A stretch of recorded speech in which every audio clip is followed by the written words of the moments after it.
eelmise video Passat sai siis vahepeal müüdud. Aega läks äkki 3 nädalat, midagi sellist.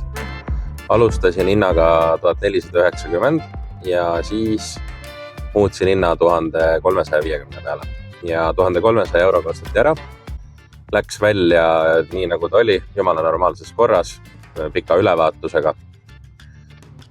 Alla said teisest autost ülejäänud väljad ja rehvid ja seda ma sellel korral kirja ei pane, kuna need oleks arvatavasti mul mitu aastat kuskil konteineri nurgas olnud. Passati kokkuvõte on mul siin kirjas. Auto maksis 250 eurot ja põhjus väga lihtne, ülevaatused kukkus läbi. Inimene kartis, et ta ei saa seda müüdud või kartis on võib-olla liialdus, aga arvas, et võib tekkida oht ja auto vajas raha ja ütles, et pigem vabaneks, et pole vaja enam. Maanteeamet 55 eurot, 150 eurot esimene remonditöökoda arve. Selle sees oli maru palju asju, et ma isegi olen natuke üllatunud, aga see summa oli selline, et seal sees oli termostaadi vahetus, seal sees oli veidi keevitust, mis oli siis karbi pealpool ja seal sees oli ka üks rattalaager, et ühesõnaga väga normaalne diil.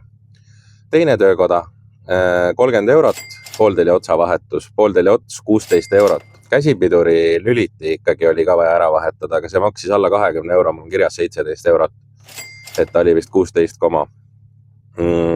Tehno ülevaatus 41 eurot ja auto pesu ja koristus 10 eurot, parandusvärv 9 eurot, kütus 10 eurot ja võib-olla oli 15, aga 588 eurot tuleb kokku, ma ümardan 600 peale, sellepärast, et võib-olla ma võtsin kütust korra veel. Ja nüüd kõigile, kes teada tahavad, et siis jah, algkapital 500. Ma olen keskmisest suurem taaraviija, et ma viin ikkagi pagassitäie kaupa iga mingi aja tagant. Ja põhimõtteliselt viimane taara oli 40 eurot, eelviimane oli 30 midagi, üle-eelviimane oli 30, et ma arvestan siis 3 viimast taara viimist algkapitali. Muidu ma ei oleks saanud minema, sest et sellest odavamat autot osta ei ole võimalik ja vastasel juhul oleks kohe väga suur tupik tekkinud. Aga leian, et see on aus, et me räägime siin mingitest üksikutest eurodest. Ühesõnaga Passat müüdud ja kapital pärast Passati müüki algse 600 asemel 1300. Ja autoringluse väljakutse teine osa algab ühel sombusel lörtsisel hilisõhtul Tapa metsade vahel. Ja ma tulin järgi sellisele asjale nagu Citroen C3 ja võib tekkida küsimus, et on see mõistlik valik, et eesmärk on ju kapitali kasvatada. Jah, ma arvan, et on, aga huvitav lugu selle autoga on see, et seda üldiselt ei taheta enam üldse, nagu lammutused ka ei taha. Et tal ei ole nagu varuosadena erilist väärtust, seda ma just kuulsin ka inimeselt, kes mulle seda autot esitles, tema sõber müüb autosid varuosadeks ja võtab need laiali. Aga mina näen tal hoopis teist väärtust, ta on suhteliselt odavate juppidega lihtne 1,1 bensukas, üsna hästi säilinud. Hinnaklass loomulikult odav ja selles hinnas on tegu tegelikult kompleksse toimiva asjaga. Tehniliselt ma ei avastanud mitte ühtegi reaalset viga ja välimuselt ka niimoodi, et tal tundub olevat, et ma ei ole teadnud seda, aga tal tundub olevat vähemalt osaliselt tšingitud kere. Ehk siis need iluvead on sellised suht naljanumbrid, et kui eelmisel autol Passatil oli ikkagi reaalsed nagu roostekohad värvialused, mida ma ka näitasin, siis sellel on niimoodi, et on jah, mingid värvikillud lahti, aga seal nagu rooste on olematu. Et ma saan tast teha tegelikult suhteliselt lihtsa vaevaga päris korral. Ülevaatust on 1 kuu ja 2 treffid, 2 võtit ja ütleme põhimure, millega tegelema peab, on iluvead. Tehnika, ma ei tea, eks homme ülehomme saan teada. Hetkeseisuga arvan, et oluliselt ei pea. Ja selle Citroen C3-ga juhtus nüüd siuke huvitav asi, mis ei ole väga suur tõenäosus, aga ma sain talle ülevaatuse ja talverehvid alla ja ma panin ta müüki ära. Lihtsalt, et ta oleks seal, et siis ma jõuan tegeleda iluvigadega millalgi eraldi. Ma ei jõudnud nende kallale, tuli inimene ja ostis selle auto ära. Ehk siis see Citroen C3 nii-öelda video katkeb nagu väga kiiresti ja ütleme nii, et natukene siis nagu joppas ka. Vahel harva ma olen nii teinud, kui on mingisugused ebaolulised vead, et ma panen müüki ära ja pärast tegelen edasi. Ja selle autoga ma otsustasin seda, sellepärast, et mul sellel hetkel ei olnud võimalik teha. Tal olid iluvead. Ja siis panin ta müüki hinnaga 990 eurot ja müüsin ta maha hinnaga 980 eurot. Ja inimene sai jumala normaalse asja endale. Ta ütles, et teda need iluvead ei huvita. Ülevaatus on aastane, talverehv on all. Auto läks ilusti külmalt käima, läks ruttu soojaks, veermikus ei olnud midagi ju, kuna ülevaatuse just tegime. Ja siis teen kohe siinkohal ära ka siis Citroen C3, et see auto on tänaseks müüdud ja nii ostetud kui müüdud. Et Citroen C3 siis kulud 400 eurot maksis auto. Transpordi peale arvestasin 50 eurot, käisin ise enda puksiiriga järgi. 40 euro eest ostsin ja panin alla 2 rehvi, kasutatud ilmselgelt, aga need olid isegi täitsa sõidetavad. Autoga tuli kaasa 3 talverehvi, nendest 2 olid suht head, et ühesõnaga sai komplekti kokku. 10 euri pesu ja tolmuimeja peale, 41 eurot ülevaatus ja vormistamiskulu pole, sest seda autot ma ei vormistanud ümber. Ja 541 eurot, see teeb siis 980 miinus 541, siis 439 eurot teeb kasumiks. Eelmise auto Passati puhul oli see siis 700 eurot oli kasumi osa. Ja vaba kapital pärast Citroeni müüki. Nii, kiire teadaanne, et järgmine auto on olemas ja Tartust. Tegu on Renault Clioga ja hind oli mõistlik, soodne. Auto tundub esmapilgul päris hea. Praegu tuul puhub nii kõvasti, et ma filmin siin kõrval autos.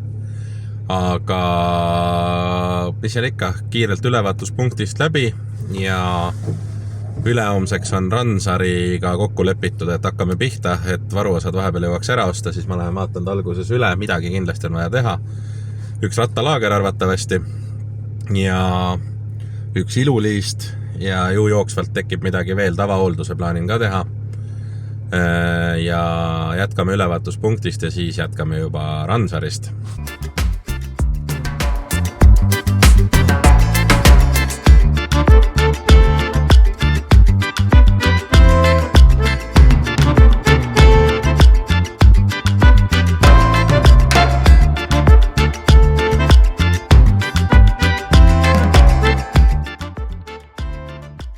Ja vahele kiire teadaanne, mida ma tegin ka eelmises videos, tänud kõigile jälgijatele, uutele ja vanadele. Kui sa tahad teada, kuhu see videoseeria välja jõuab, millise auto ma järgmiseks ostan, paljuga ma Renault maha müün, kui kiiresti ma seda kapitali kasvatada suudan, siis ole kena ja vajuta telli nuppu, kui sa ei ole seda veel teinud. Ja loomulikult võid vajutada ka laiki. Olen selle mõlema eest väga tänulik ja nagu ma ütlesin, see hoiab oo sees. Ja kui inimestele pakub huvi, siis seda rohkem on soov ka seda videomaterjali toota.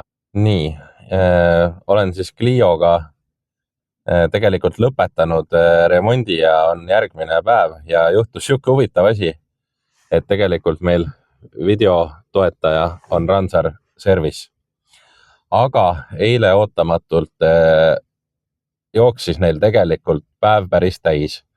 Ja tegelikult on mul siin kõrval teine koostööpartner, Rahvaauto ja võtsin Rahvaautoga ühendust, et äkki teie juures on natuke lihtsam need paar asja ära lahendada, et ma ise teen nii palju tööd, kui ma suudan seal selle auto juures. Ja nii läkski. Ühesõnaga, mis me siis Rahvaautos tegime, et taaskord ma olin enne käinud autot kontrollimas ja esimene rattalaager. Huvitav oli see, et kõrv ütles, et parem ei olnud parem, vasak oli ja vahetasime õige. Pärast käisin ju sõitmas ka. Siis loomulikult oli see omajagu tegemist. Ilma eritööristadeta seda tööd kodus ukse ees ära ei tee. Pressitava laagriga oli tegemist ja külge läks meile või maile, ma ei tea, kuidas hääldada siis laager. Maksis ta alla 20 euro. Ma pean vaatama üle, 14 äkki oli. Ja lisaks veel mõned asjad siis. et tal oli kole summuti ots paigaldatud kunagi. See oli juba siuke pude, sumps ise on jumala okei, selle võtsime ära. Pagasiluugi kõrval oli, pagasiluugi kohal must liist, plastikliist koos piduritulega. See oli saanud viga. Arvatavasti oli sinna jää vahele läinud ja ta oli nagu pundunud üles ja siis luuke käinud lahti täielikult. Selle vahetasime ära. See liist maksis 25 €. Ja siis õlivahetus, Shelly 5V40, Filtroni filtrid, hinda peast ei mäleta, ei olnud kallis. Ja siis see oli loomulikult lihtne osa, eks ole, tööst, et rattalaagriga oli kõige rohkem tegemist. Ja ühesõnaga need asjad said tehtud. Ja siis kasutasin siis nii-öelda ruumiga veidi koristamise jaoks ja mõned asjad olid veel autos vedelemas. Praegu on auto seisukord selline, et tõstuki peal tal ma ei usu, et keegi midagi enam vigu avastab. Mootor oli enne kuiv ilusti ka, mingeid lekkeid ei näinud. Ja mis ma nägin eile, mis oli minu jaoks, ma sain rahulikult nüüd vaadata, aega oli. Tal on põhjaalune seisukord ja üldse kere seisukord on niivõrd hea, et minu jaoks on see nagu arusaamatu, kuidas nii hea saab olla. Et mul on klipid ka filmitud sellest, kuidas autol on, karbid on sisuliselt, me ei räägi nagu sellest, et nad on heas korras, vaid me räägime sellest, et karpidel on tehase originaalvärv põhja alt näha.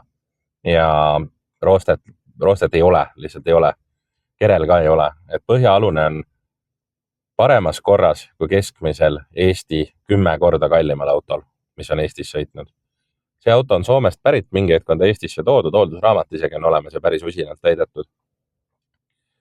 Ja viimane hooldus, ütlen selle siin videos ära, sest võib-olla kunagi keegi sõidab selle autoga, kes saab seda videot vaadata, avastab selle siit, et 185 420, ehk siis 185 420 oli õlivahetus ja see on mul ka üles filmitud, seega seda keegi kahtlusele kindlasti ei pane. Muud asjad töötavad, kerega ei pea üldse tegelema, siin on mingisugused väiksed lakikoorumised on, aga nagu roostet ei ole, värvima kuskilt ei pea. Kapoti peal on paar mõlki. Koristama peab veel selles mõttes, et siin on, ütleme, tolmuimeja ja pesula jaoks on veel vajadust. Ja selle autoga siis ka niimoodi, et täna on jõulueelne laupäev, ehk siis 21. detsember, kui ma ei eksi. Ja kõik on kinni. Esmaspäeval veel midagi kuskilt saab, töökojad kõik puhkavad, varuosapoed sisuliselt järgmised 10 päeva keegi ei toimeta. Et selle autoga on sama asi, et minu poolt jääb üks asi lahendamata hetkel. Ma tegelen sellega jooksvalt edasi, võib-olla ma jõuan selle ära lahendada, võib-olla mitte. Tal põleb airbagi tuli vahepeal ei põle, vahepeal põleb. Ja uurisime eile rahvaautos, siis võtsime roolikatte maha, airbag on olemas, juhtmed on terved, sellega on kõik hästi. Ja kuna tal ei tööta ka signaal, siis diagnoos on hetkel rooli all olev roolilint. Seda ma kohe täna kuskil ära ei lahenda, selleks on vaja varuosa, selleks on vaja sobivat ruumi ja õigeid tööriistu. Need ma isegi leiaks ja võib-olla natuke kogemust ka, ma ei ole seda kunagi vahetanud varem. Võib-olla YouTube'i abiga saan tehtud, ma ei tea. Ühesõnaga, see jääb praegu hetkel tänase seisuga jääb ta tegemata.